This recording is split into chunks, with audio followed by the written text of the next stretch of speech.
Bismillahirrahmanirrahim. Assalamualaikum warahmatullahi wabarakatuh. Salam, Om Swastiastu, Namo Buddhaya, salam kebajikan. Perkenalkan, nama saya Faizal Mustafa, mahasiswa keperawatan Universitas Padjadjaran. Pada video kali ini, saya akan menyampaikan mengenai informasi tentang pencegahan obesitas di masa pandemi.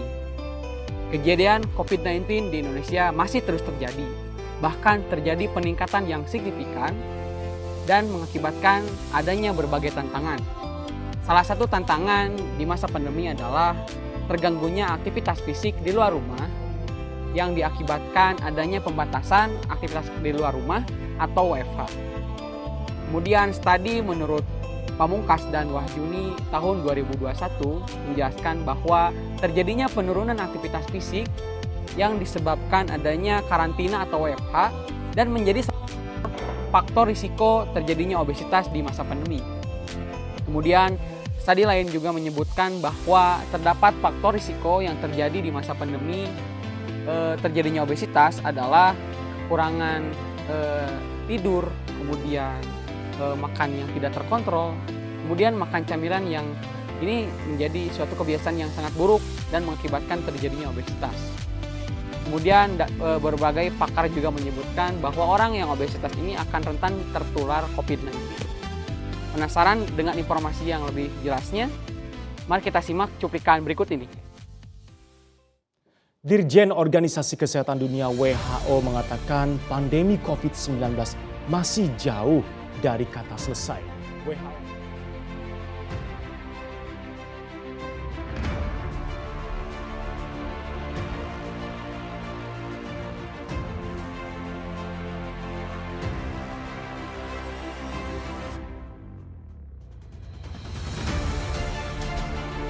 Presiden Jokowi meningkatkan kewaspadaan penyebaran virus COVID-19 dengan mengurangi aktivitas di luar rumah. Maka dari itu, pemerintah pusat juga menghimbau perusahaan untuk menerapkan kebijakan work from home hingga waktu yang akan ditentukan.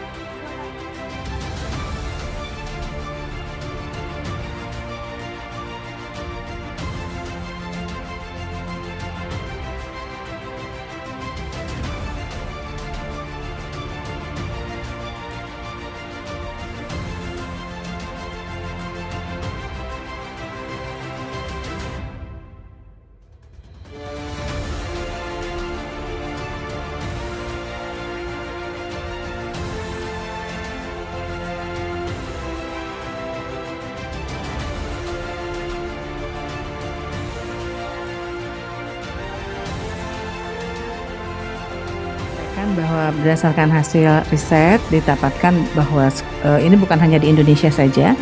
Dari riset global menyatakan bahwa risiko terkena COVID-19 ini lebih tinggi pada mereka yang obesitas. Kemudian kalau mereka obesitas kalau sudah terkena COVID-19 ini juga mempunyai risiko terjadinya komplikasi. Karena apa? Karena biasanya obesitas ini akan berkaitan dengan penyakit komorbid lainnya. Jadi ada kita sebut sebagai sindroma metabolik atau metabolic syndrome. Yes. Yang awalnya itu adalah karena terjadinya obesitas sehingga memicu terjadinya resistensi insulin dan akhirnya terjadilah yang kita sebut sebagai gangguan toleransi glukosa dan terjadilah diabetes. Dan juga dalam kondisi obesitas ini juga memicu terjadinya juga hipertensi. Dan selain itu juga, selain hipertensi, kemudian juga tadi diabetes, dan juga obesitas ini juga ada hubungannya dengan juga regulasi metabolisme yang menjamin bagaimana kondisi tubuh ada dalam keseimbangan, sehingga mengganggu kemampuan tubuh untuk bertahan terhadap infeksi, termasuk infeksi COVID-19. Orang tidak mengetahui bahwa obesitas itu menjadi salah satu faktor resiko dari terkena dan menjadi mengalami perberatan COVID-19. Namun setelah kemudian COVID masuk ke Amerika, di bulan April dilaporkan bahwa ternyata begitu banyak kematian disebabkan COVID-19, terutama di kota New York. Hal itu terjadi karena ternyata banyak orang di New York itu sampai lebih dari 42% mengalami obesitas. Jadi sekarang ini faktor risiko yang kedua setelah hipertensi. Jadi nomor satu ya yang mudah terkena COVID dan mengalami perberatan itu adalah orang yang hipertensi. Yang kedua, ternyata adalah obesitas. Kenapa? Karena orang obesitas itu, yang pertama dia memiliki lemak yang lebih besar permukaannya, sehingga reseptor untuk menempelnya virus itu menjadi lebih banyak, lebih luas. Sehingga orang obesitas lebih mudah terkena dan lebih mudah mengalami perberatan setelah terkena obesitas. Nah, bagaimana informasi mengenai adanya peningkatan COVID-19 di Indonesia serta penjelasan mengenai hubungan antara orang obesitas dengan orang yang akan mudah tertular COVID-19? Nah, ketika kita melihat fenomena tersebut, maka kita perlu adanya pencegahan terkait dengan obesitas di masa pandemi, karena itu sangat berbahaya sekali bagi kita semua. Perlu adanya aktivitas fisik di rumah, atau kita singkat dengan asik di rumah, mencegah obesitas. Aktivitas fisik di rumah salah satunya yang kita bisa lakukan adalah dengan melakukan kegiatan sehari-hari seperti mencuci baju, kemudian menyapu rumah, kemudian berkebun, dan banyak hal yang dapat dilakukan di rumah. Dengan prinsipnya adalah meskipun di rumah, tetapi kita tetap produktif, beraktivitas fisik di rumah demi kesehatan kita dan mencegah terjadinya obesitas. Menurut Buliantini tahun 2014 itu juga disebutkan bahwa dengan hal-hal yang dapat kita lakukan di rumah, beraktivitas fisik di rumah seperti mencuci baju dan lainnya, itu dapat mengurangi atau mencegah terjadinya obesitas. Kemudian aktivitas fisik lainnya juga dapat kita lakukan di rumah tanpa harus mengeluarkan biaya seperti sit up, crunch, plank, dan lain sebagainya. Asik di rumah atau aktivitas fisik di rumah cegah obesitas. Aktivitas fisik di rumah yang dapat kita lakukan seperti menari, naik turun tangga, mengerjakan pekerjaan rumah sehari-hari seperti membersihkan rumah atau berkebun. Meskipun tetap di rumah, tetapi prinsipnya adalah tetap beraktivitas fisik. Seperti yang disampaikan dari Mulyantini tahun 2014, bahwa terdapat contoh kalori yang dikeluarkan dari aktivitas fisik yang bisa dilakukan di rumah.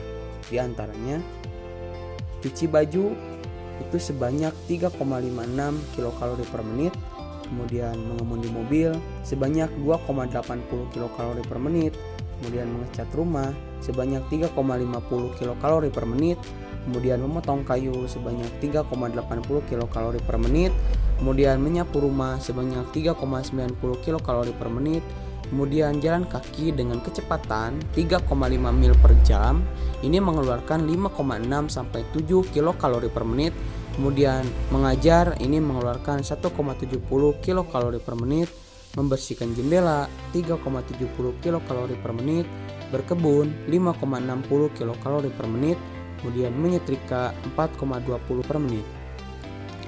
Selain aktivitas sederhana tersebut dapat dilakukan dengan mudah di rumah karena sudah menjadi suatu habit atau kebiasaan. Terdapat juga aktivitas fisik sederhana tanpa menggunakan alat yang dilakukan di rumah, seperti aktivitas fisik yang dapat kita lihat dari panduan kelas online, di aplikasi yang dapat diunduh oleh semua masyarakat, seperti aktivitas sederhana yang dapat dilakukan dengan berjalan di sekeliling rumah, mengurangi banyak duduk dan berbaring, dan selalu mengusahakan untuk berdiri setiap 30 menit dari posisi duduk. Ini menurut Setyaningrum tahun 2020. Kemudian aktivitas fisik yang dapat dilakukan selain dari aktivitas fisik sederhana yang sudah saya sampaikan, yaitu adalah aktivitas fisik seperti olahraga rutin di rumah seperti crunch dengan posisi berbaring terlentang, menukuk lutut, meletakkan tangan di belakang kepala, kemudian mengangkat bahu dari lantai dan tekuk kedua kaki ke arah tulang. Kemudian lakukan crunch sebanyak 20 hitungan. Aktivitas fisik ini juga sangat baik dilakukan di rumah karena tidak memerlukan lahan yang luas dan baik untuk mengencangkan otot perut atas, mengurangi lemak perut, dan membentuk perut menjadi lebih baik. Kemudian plank dengan menyiapkan matras, kita siapkan posisi seperti push up, tekuk tangan hingga membentuk sudut 90 derajat hingga siku menyentuh matras. Lalu tahan posisi tersebut selama 2 menit dan ulangi gerakan serupa selama 10 kali atau sesuai dengan kemampuan. Kemudian adalah yoga. Yoga juga ini direkomendasikan sebagai salah satu olahraga dengan program penurunan berat badan. Kemudian squat, olahraga untuk menurunkan berat badan di rumah. Olahraga ini juga cocok untuk membentuk paha dan bokong yang ideal, serta melatih otot inti tubuh termasuk otot perut bagian bawah yang menjadi salah satu bagian tubuh yang menyimpan lemak banyak. Kemudian olahraga skipping atau lompat tali juga ini bisa direkomendasikan sebagai salah satu olahraga yang mudah dilakukan di rumah, yang berfungsi untuk melakukan pembakaran kalori maksimal dan mengencangkan otot. Kemudian skipping juga dapat membakar hingga 10 kalori per menit.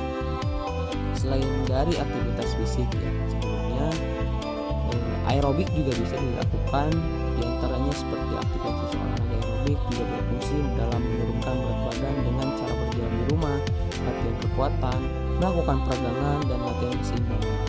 Olahraga menggunakan spiral statis juga menjadi salah satu rekomendasi selain dari aktivitas fisik yang sebelumnya sudah disampaikan.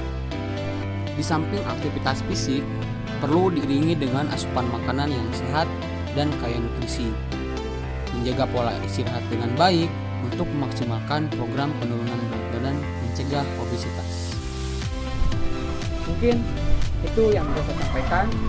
Mudah-mudahan teman-teman semua, sahabat-sahabat semua, dapat melakukan ini dengan maksimal di rumah agar kita tetap sehat dan mencegah terjadinya penurunan COVID-19 di Indonesia.